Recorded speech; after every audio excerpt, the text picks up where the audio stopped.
Hello à tous et bienvenue dans un nouvel épisode de Pop Thérapie. On est sur un format que vous connaissez bien maintenant, on est sur un format mini-pop et je suis toujours accompagnée de mon acolyte Elvine. Hello à tous. Et aujourd'hui on va parler d'une chanson. Et pas n'importe quelle chanson. Oh oui.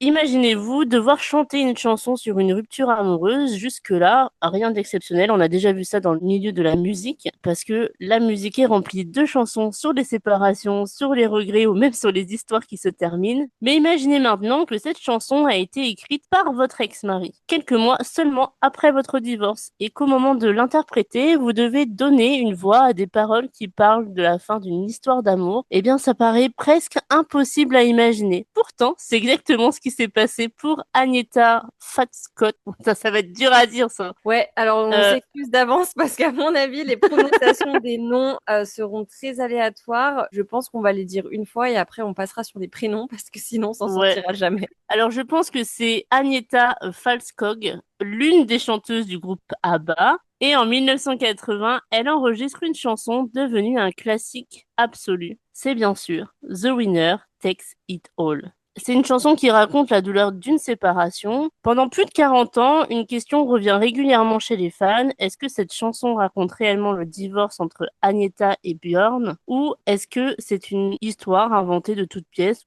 La chanson, elle est née dans une période où les membres d'ABBA traversaient de grands bouleversements personnels. Mais non, elle n'est pas un simple règlement de compte musical, et c'est ce qu'on va voir dans cet épisode-là aujourd'hui. Et pour comprendre comment cette chanson a pu voir le jour, il va falloir revenir quelques années en arrière. Avant les divorces bien sûr, avant la célébrité mondiale et avant qu'ABBA devienne l'un des groupes les plus populaires de l'histoire de la musique. Parce que, avant d'être un groupe connu dans le monde entier, ABBA, c'est avant tout l'histoire de 4 artistes suédois qui vont se rencontrer presque par hasard. Et ce qui est assez incroyable, c'est qu'au départ, personne n'imaginait qu'ils allaient devenir un phénomène planétaire. Pour vous replanter un peu le décor, on est à la fin des années 1960, on est en Suède bien sûr. Le pays possède déjà une scène musicale assez dynamique, mais il est encore loin d'être considéré comme une grande puissance de la pop internationale. Et c'est dans ce contexte que 2 jeunes musiciens vont se rencontrer. Donc le premier s'appelle Benny Andersson. Ça va, le nom de famille est assez facile. Ouais, lui, ça va. Donc Benny, il est pianiste et compositeur et il s'est fait connaître avec le groupe suédois qui s'appelait The Hep Stars, qui connaît un grand succès dans son pays. Et le second musicien, il s'appelle Björn Ulvaeus. Ulvaeus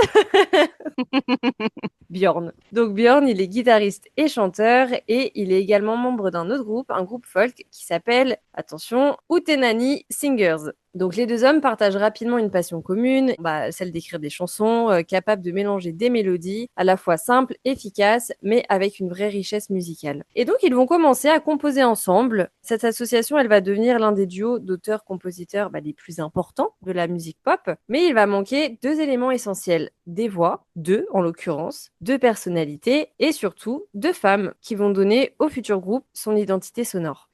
Et la première, on l'a déjà nommée au tout début du podcast, c'est Agnetha. Elle est déjà connue en Suède avant même la création d'ABBA. Elle commence sa carrière très jeune. Elle connaît son premier grand succès avec la chanson. Je m'excuse d'avance les auditeurs, mais vraiment les noms vont être écorchés aujourd'hui. Donc sa première chanson, c'est Jag Varsakar. Vous verrez mon super accent suédois. Elle est sortie en 1967 et elle n'a que 17 ans. Elle possède une voix très particulière parce que sa voix, elle est claire, puissante, mais surtout capable de transmettre une énorme émotion. Et ensuite, on a la deuxième, c'est Annie Fried Lydstad, surnommée tout simplement Frida, et c'est sûrement comme ça qu'on va l'appeler tout le long du podcast. Oui. Elle est aussi une chanteuse reconnue en Suède avant ABBA. Elle participe notamment à des concours de chant et développe progressivement une carrière solo. Sa voix, elle est différente de celle d'Agnetha, bien plus grave, plus chaleureuse, et c'est justement cette différence qui va créer une des signatures vocales d'ABBA. Mais c'est vrai que l'histoire d'ABBA n'est pas seulement une histoire musicale, c'est avant tout une grande histoire d'amour. Car lorsque le groupe commence à se former, il y a déjà 2 couples qui existent. Björn rencontre Agnetha en 1969, puis ils se marient en 1971. Et de leur côté, Benny et Frida commencent leur relation au début des années 70 et ils se marient également peu de temps après, en 1978. Donc pendant plusieurs années, ABBA est un groupe composé de deux couples amoureux. Donc c'est une situation qui est assez unique dans l'histoire de la musique. Sur scène, le public voit quatre personnes qui sont souriantes, complices, qui portent des costumes colorés et qui bien sûr enchaînent les succès. On va dire que le tableau est quand même presque parfait. Mais derrière cette image publique, ces quatre personnes essayent aussi de gérer une vie professionnelle extrêmement intense. Et le groupe va véritablement exploser grâce à un événement que beaucoup d'artistes européens considèrent encore aujourd'hui comme un moment décisif. Il s'agit de l'Eurovision. Et en 1974, ABBA représente la Suède à ce fameux concours avec un titre qui va changer leur destin, Waterloo. J'ai le lou, lou, lou, lou, lou. À l'époque, le groupe propose quelque chose de très différent, une chanson pop énergique avec une production moderne, des harmonies vocales très travaillées et une image visuelle totalement assumée. Le 6 avril 1974 à Brighton, au Royaume-Uni, ABBA remporte ce concours. C'est une victoire historique, car jusqu'ici, peu d'artistes ayant gagné l'Eurovision avaient réussi à construire une carrière internationale durable. ABBA, eux, vont transformer cette victoire en un phénomène mondial. Oui, et en plus, ce qui est intéressant, c'est que leur succès ne repose pas uniquement sur une chanson. Ils vont ensuite enchaîner des titres qui vont tous devenir des énormes classiques. Pour en citer quelques-uns, bien sûr, on a SOS, le fameux Mamma Mia, Fernando, Dancing Queen, et j'en passe et j'en passe. Et chaque morceau confirme un peu plus leur capacité à créer des chansons qui sont immédiatement reconnaissables. Et à la fin des années 1970, ABBA est devenu un véritable empire musical. Le groupe va vendre des millions de disques, il remplit les salles partout dans le monde et leurs chansons passent en boucle à la radio. Mais alors que leur carrière atteint des sommets, leur vie personnelle commence, de ce côté-là, doucement à se compliquer. Car derrière les projecteurs, les quatre membres d'ABBA ne sont pas seulement des stars. Ce sont aussi quatre personnes qui doivent supporter la pression immense liée au succès. Donc bien sûr, ça inclut les voyages permanents, les longues périodes loin de leurs proches, les attentes du public, toute cette pression. Et surtout, la difficulté de séparer la vie privée de la vie professionnelle. Le groupe va donc connaître une période beaucoup, beaucoup plus sombre. Une période où les histoires d'amour qui avaient participé à créer ABBA vont commencer à se terminer. Et c'est précisément dans cette période de changement que va naître une chanson qui restera comme l'un des plus grands morceaux de rupture jamais écrits, celle qu'on vous a présentée au début, The Winner Takes It All. On va rentrer un petit peu dans le vif du sujet, c'est un peu quand la réalité rattrape le rêve. On est à la fin des années 1970. ABBA semble invincible, le groupe est devenu l'un des plus grands phénomènes musicaux au monde, mais plus le succès grandit, plus la pression augmente. Car derrière les chansons lumineuses et les costumes à paillettes, la vie quotidienne des quatre membres est loin d'être simple. Être dans ABBA, ça signifie passer une grande partie de son temps dans les studios d'enregistrement, de voyager, de répondre à des interviews, participer à des émissions de télé, satisfaire le public. Et le groupe fonctionne comme une entreprise. Chaque décision compte, chaque chanson est attendue, chaque apparition publique est analysée et cette machine-là finit forcément par avoir un impact sur leur vie de couple à chacun. Il faut aussi rappeler quelque chose d'important, c'est que ABBA n'est pas simplement un groupe composé de quatre amis, comme on le disait, ce sont deux couples qui travaillent ensemble et cette situation rajoute une pression supplémentaire. Dans la vie de tous les jours, quand une relation amoureuse traverse une période difficile, il est possible de prendre de la distance. Mais là, pour les membres d'ABBA, c'est impossible de simplement couper les ponts ou de prendre du recul parce qu'ils doivent continuer à se voir, à écrire, à enregistrer, à travailler ensemble et surtout à monter sur scène ensemble.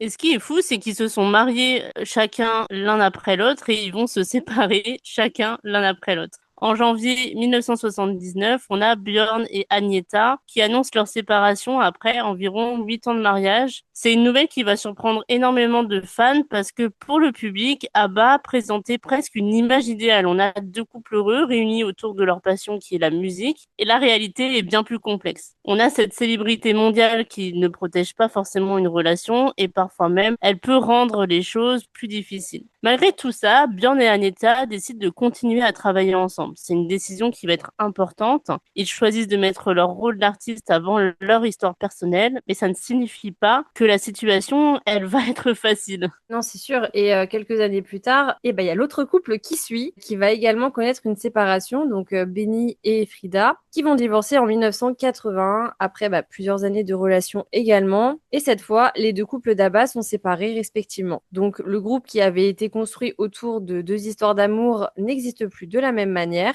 Et pourtant, malgré ça, ABBA continue. Beaucoup de groupes auraient pu exploser dans une situation similaire, mais eux, ils ont décidé de rester extrêmement pro. Ils savent qu'ils ont créé quelque chose d'unique, ils savent aussi que leur collaboration musicale fonctionne, mais leur relation personnelle a changé. Malgré ça, leur respect artistique demeure. Mais ces séparations vont quand même laisser des traces. Les chansons d'ABBA deviennent progressivement bien plus mélancoliques. Le groupe qui avait souvent chanté la fête, la danse, l'amour heureux et qui était plein de légèreté commence à explorer des émotions beaucoup plus sombres. Et c'est dans ce contexte qu'une chanson va apparaître. Une chanson qui va devenir indissociable de cette période.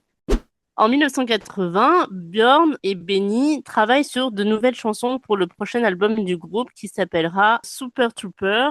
Comme souvent, Benny compose les mélodies et Björn écrit les paroles. Benny apporte souvent l'idée musicale initiale, tandis que Björn cherche ensuite les mots capables de raconter une histoire. Et pour The Winner Takes It All, Björn va s'inspirer d'une émotion qu'il connaît personnellement, celle d'une séparation. La chanson n'est pas un récit exact de son divorce avec Agnetha, c'est une idée qui s'est largement répandue avec le temps, mais Björn lui-même l'a toujours démenti. Et d'ailleurs, dans plusieurs interviews, Björn a expliqué que la chanson était justement inspirée par l'expérience d'un divorce, mais qu'elle était avant tout une œuvre de fiction. Il a notamment insisté sur le fait qu'il n'y avait pas eu de gagnant ou de perdant, parce que bon, on va pas vous faire la traduction, mais c'est vraiment ça, dans sa séparation avec Agnetha, et que selon lui, il a utilisé ses propres émotions comme matériau pour écrire quelque chose de plus universel. Et c'est une nuance qui est assez importante et à prendre en compte, parce qu'une grande chanson n'est pas forcément un journal intime, contrairement à notre cher Taylor Swift. C'est ce que j'allais dire.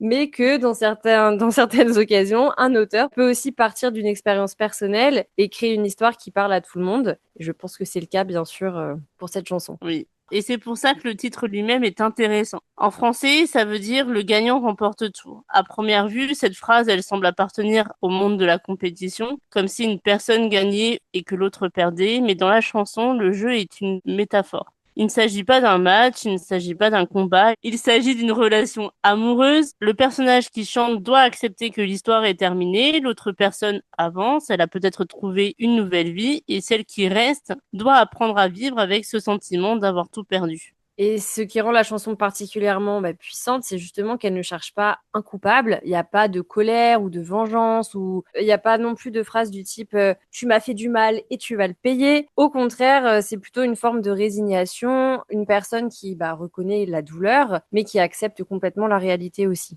Et pour interpréter cette chanson, ABBA choisit évidemment Agnetha. Et ce choix, il est très fort. La chanteuse qui va prêter sa voix à cette histoire, c'est aussi celle qui vient de vivre une séparation avec l'un des auteurs du morceau. Mais pour Björn et Benny, ce choix, il semble totalement naturel. Agnetha, elle possède une voix capable de transmettre une émotion, comme on le disait plus haut, et elle a cette tonalité en tout cas très particulière. Elle peut chanter la fragilité sans tomber dans l'exagération, et elle peut sembler vulnérable tout en restant puissante. Et lorsque Björn présente les paroles à Agnetha, il raconte que le moment est forcément chargé émotionnellement. Il a d'ailleurs expliqué avoir vu une réaction assez forte chez elle en découvrant le texte, normal en fait.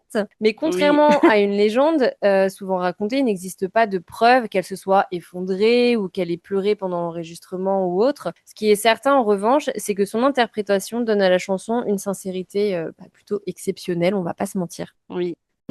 Musicalement, la chanson marque aussi une évolution dans le style d'ABBA. Le groupe est connu pour ses grands refrains pop et ses productions très riches, mais dans cette chanson, l'approche elle est totalement différente. Le morceau commence d'une manière presque intime. On a cet air de piano qui occupe une place centrale et la voix d'Agnetha qui est mise en avant. Et puis progressivement, les arrangements prennent de l'ampleur. On a vraiment cette musique qui monte crescendo. La chanson, elle grandit comme une émotion qui devient impossible à retenir et c'est une progression qui donne au morceau toute sa puissance en fait.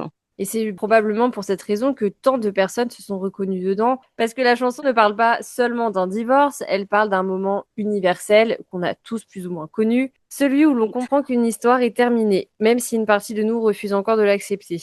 Je connais, tu connais, nous avons tous connu. Je pense qu'on connaît tous. Oui. Et lorsqu'elle sort en 1980, personne ne sait encore qu'elle deviendra l'une des plus marquantes du catalogue d'ABBA. Mais très rapidement, le public comprend qu'il ne s'agit pas simplement d'un nouveau titre du groupe. Cette chanson, elle est plus intime, plus adulte. Une chanson où ABBA montre qu'il sait aussi parler de la perte. Et bientôt, cette chanson va dépasser largement l'histoire personnelle des 4 membres du groupe pour devenir, tout simplement, un véritable classique mondial. À sa sortie, le titre rencontre un immense succès international. La chanson atteint notamment la première place des classements dans plusieurs pays, dont le Royaume-Uni. Elle confirme également le succès de l'album Super Trooper, sorti en novembre 1980. À chaque fois que je prononce ce titre, j'ai envie de le chanter. J'arrive pas à le Vraiment. prononcer normalement. Et à cette époque, ABBA reste l'un des groupes les plus populaires au monde, mais The Winner Takes It All possède quelque chose de différent. On n'est plus sur une chanson qui est seulement populaire, on est dans une chanson qui accompagne les gens dans leur propre histoire. Et c'est peut-être le plus grand signe de réussite pour une chanson, que les auditeurs arrêtent de penser uniquement à l'artiste qui l'a créée et commencent à y voir leur propre vie. Beaucoup de personnes qui traversent une séparation vont se reconnaître dans les paroles, pas parce qu'elles ont vécu exactement la même histoire qu'Abba, mais parce qu'elles se reconnaissent dans cette émotion. Au fil des décennies, The Winner Takes It All devient un classique. Comme beaucoup de grandes chansons, elle va traverser les générations grâce aux différentes reprises. Plusieurs artistes vont proposer leur propre version du morceau, leur propre interprétation. On a le groupe britannique Steps qui va reprendre notamment la chanson en 99 en lui offrant une nouvelle exposition auprès d'un public qui est alors un petit peu plus jeune. La chanteuse Susan Boyle également l'interprète sur son album Someone to Watch Over Me en 2011. Et en 2018, c'est notre copine Cher qui reprend le titre sur son album Hommage à ABBA, Dancing Queen bien sûr. La version de Cher, elle est intéressante parce qu'elle montre qu'une même chanson peut changer complètement selon son interprète. Là où Agnetha apporte une émotion fragile intérieure, Cher, elle propose quelque chose de plus dramatique, presque de théâtral. Mais dans les deux cas, le cœur du morceau reste le même, la douleur d'une séparation. La popularité d'ABBA connaît également une nouvelle jeunesse grâce à la comédie musicale Mamma Mia, qui a été créée en 1999. Donc le spectacle utilise les chansons du groupe pour raconter une nouvelle histoire et bien sûr devient un phénomène mondial. Dès que ça touche à ABBA, de toute façon, c'est obligatoire. Oui. Et puis en 2008 sort le film Mamma Mia, un de nos films préférés avec Anaïs, qui connaît bien sûr un immense succès également. Une nouvelle génération découvre alors la musique d'ABBA. Des millions de personnes qui n'avaient pas forcément connu le groupe dans les années 1970 découvrent enfin leurs chansons. Et c'est une réussite totale. C'est vraiment fascinant de constater qu'une chanson comme The Winner Takes It All continue de fonctionner auprès de personnes qui n'ont jamais vécu l'époque originale d'ABBA, parce qu'elle n'est pas attachée uniquement à une période, mais juste à une émotion universelle, une émotion qui ne vieillit pas au final. On a tous été largués une fois, On a ou tous eu, plusieurs fois dans notre vie. on a tous eu le petit cœur brisé à un moment donné, hein. On a eu droit à une petite pause d'ABBA après les années 1980. Les 4 membres poursuivent leur propre projet. Pendant longtemps, les fans ont espéré de tout leur cœur un retour, mais le groupe refuse de nombreuses propositions qui lui ont été faites. Ils ne veulent pas simplement revenir pour reproduire la nostalgie du passé. Et puis tout à coup, en 2018, une annonce va faire l'effet d'une bombe. Ça va surprendre le monde entier. ABBA annonce avoir enregistré 2 nouvelles chansons. Après presque 40 ans sans nouvel album studio, le groupe revient officiellement en 2021 avec son album Voyage et ce retour, c'est un événement mondial et ça montre aussi combien le public est attaché à ABBA et que leur popularité leur popularité est toujours immense. Et finalement, l'histoire de The Winner Takes It All résume presque toute l'histoire d'ABBA, un groupe qui est capable de transformer des expériences humaines en chansons universelles, un groupe qui a également connu la gloire, mais aussi les difficultés, et avant tout, un groupe où les histoires personnelles et professionnelles ont été profondément liées. Alors, est-ce que The Winner Takes It All est vraiment la chanson de divorce de Björn et Aneta? La réponse, elle est bien plus nuancée. Elle est née dans une période où leur relation venait de se terminer. Elle contient certainement des émotions inspirées par leurs propres expériences, mais Björn l'a toujours expliqué. Ce n'est absolument pas un récit exact de leur séparation. C'est une histoire qui a été créée à partir d'un sentiment certes réel, mais c'est peut-être justement ce qui fait sa force et qui le rend universel. Plus de 40 ans après sa sortie, Eh bien, The Winner Takes It All continue d'être écoutée partout dans le monde. Elle rappelle que derrière les grandes réussites, derrière les sourires et surtout derrière les projecteurs, il y a toujours des histoires humaines, des histoires d'amour, des histoires de perte. Et parfois, on peut dire merci aux séparations parce que ça donne naissance à quelque chose qui finalement rassemble des générations entières. Et c'était l'histoire qu'on voulait vous raconter aujourd'hui à travers la chanson The Winner Takes It All. Exactement. Je me demande comment le groupe s'est retrouvé après 40 ans pour enregistrer un nouvel album. Dans quelles conditions? J'aurais aimé être une petite souris pour voir ces retrouvailles après avoir traversé autant de choses personnelles. J'aurais bien aimé voir comment ils se sont retrouvés. Voilà. Donc, En tout cas, merci Abba d'avoir existé et on a parlé de The Winner Takes It All, mais si vous avez écouté l'épisode de la semaine dernière où on parle de Mamma Mia, toutes leurs chansons sont vraiment mythiques. Je connais personne au monde qui ne connaît pas ABBA. c'est ça. Et d'ailleurs, la petite anecdote très drôle, c'est que, alors, j'ai pas forcément les noms précis, donc c'est une anecdote qui sera pas très complète. Ne me tapez pas sur les doigts. Mais à l'époque, quand ABBA a envoyé leur première maquette, leur première démo, il y a plein de maisons de disques qui ne voulaient pas les signer en disant, bah, un groupe suédois, personne n'achètera ça, personne ne connaît, comme ceux qui ont refusé de signer Queen. Bah, je pense que maintenant, ils s'en mordent bien les doigts, hein. Je pense aussi. Et comme d'habitude, je laisse la main à mon binôme pour la clôture de l'épisode. Pendant ce temps-là, je m'allonge sur mon canapé, je l'écoute.